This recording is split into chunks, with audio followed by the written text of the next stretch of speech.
Nagdadalamhati ang pamilya nina Patrick Garcia at Cheska Kramer sa pagpanaw ng inang. Si Maria Celeste Dalia, Bing Velasco, sa edad na 70. Ang pagkamatay ni Bing ay kinumpirma ng nakatatandang anak na si Pichen Garcia sa pamamagitan ng isang post sa social media.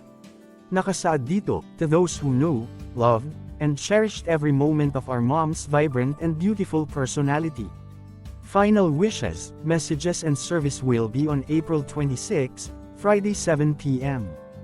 Sa Instagram ay ibinahagi ni Doug Kramer ang malungkot na balita sa pagpanaw ng kanyang biyenan na si Celeste Garcia, ina ng kanyang asawang si Cheska Garcia at brother-in-law na si Patrick Garcia.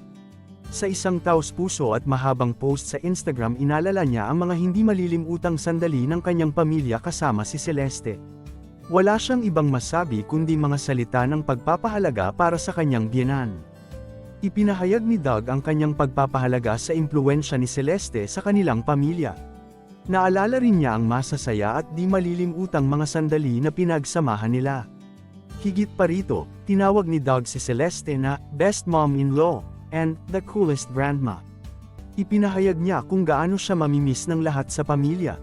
Sa pagtatapos ng kanyang mensahe, humingi ng panalangin si Doug habang nagdadalamhati ang pamilya sa malaking pagkawala nito. "We'll miss you so much, Momzy." At Celestev.Garcia, our kwentuhan and travels around the world. "Even though pilay ka na, game ka parent to walk and walk.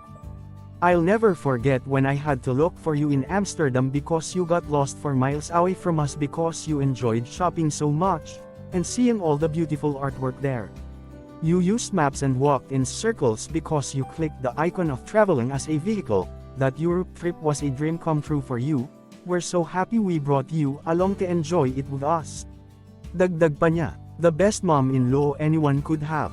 The OG, the coolest grandma, the funniest, and one who never runs out of chika because she knows all the issues on FB. We love you so much, Momzy. Please give the family time to grieve. Cheska will give her message soonest when she can gather her strength. We're all so heartbroken, the kids, family and especially Cheska and her siblings. Keep us in your prayers. I love you, Mommy. One can never love their mother too much." Komento ni Cheska sa post ni Doug. Bukod sa pamilya nina Pichen, Cheska, at Patrick, ay nagluluksa din sina Bonnie Paras at Charmaine Arnaiz. Magpinsang buo sina Cheska, Patrick, Charmaine at Bonnie dahil magkapatid ang kanilang mga ina. Mensahe ni Bonnie Paras sa Instagram, column #TitAbang please say hi to Lola Dalia, and Tito Piwi for me in heaven. To my cousins Cheska, Patrick and Pichen and their families, I'm so sorry, my heart is so broken for us all. Tita Pixie, and Mama, and Tito Toto, and Tito Boy, and the whole family. I wish I was there to hug you all, and Ate Charmaine and all the kids.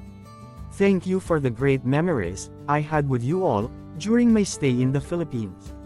My cousins and family know I'm thinking of you all and praying from miles away. To Doug and Cheska, Nika and Pat, Athena and Pichen, my deepest condolences. We will miss you, Tita Bing. Thank you for the times we got to chat about your paintings. I miss you, Cheka. I want to hug you.